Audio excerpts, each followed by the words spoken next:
अलैकम, बचना मुहाल होगा तेरे लिए।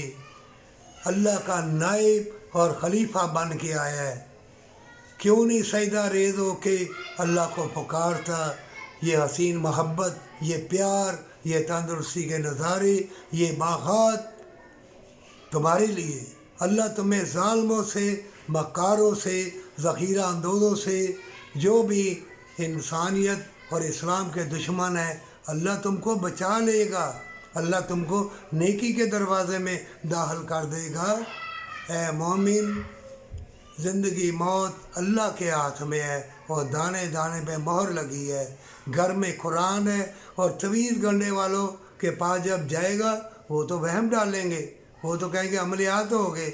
मज़ारों पर भी जाके अल्लाह के बारगाह में दुआ कर, अल्लाह ही देता है सबको। और अल्लाह नेक बंदों की तौफीक भी देता है। जो अल्लाह के खालिस बंदे हो, ये तुम्हारी तकदीर में लिखा होगा कि वहाँ नेक बंदे के पास जाओगे, अल्लाह तुमको देगा। अगर तुम कहोगे ना निगाह मर्द मोमन से तो बदल जाती हैं तकदीरें, तकदीर नहीं बदलती। तुम्हारी तकदीर में जो लिखा है ना, ओढ़ना बछोड़ना, वो सब अल्लाह जानता है। मोमिन, जहाँ भी जा, अगर तेरे दिल में भलाई वफा जाग उठती है, तुम्हें खुशी मिलती है, तो समझ ले तौबा करते रहना। तौबा के साथ जन्नत है, कभी तकब्बर गुरूर ना करना। अगर ऐसा किया तुम्हारी सारी बात से मलिए मेट। और माँ बाप का दिल ना दुखाना, हज़ारों साल की तुम्हारी बात से ज़ाया हो जाएंगी। माँ को धक्के ना दो, माँ के कदमों के नीचे जन्नत है और बाप जन्नत का दरवाज़ा है। और ओल्ड हाउस बड़े पड़े हैं, क्यों?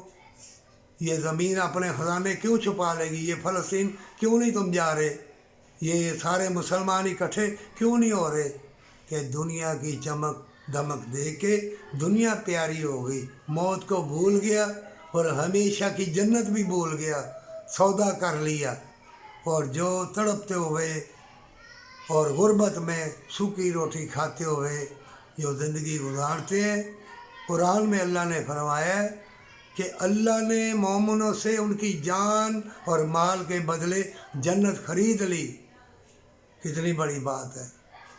बेशक रूखी सूखी खा के मर ही जाएंगे ना, हमेशा की जन्नत मिल जाएगी तौबा के साथ।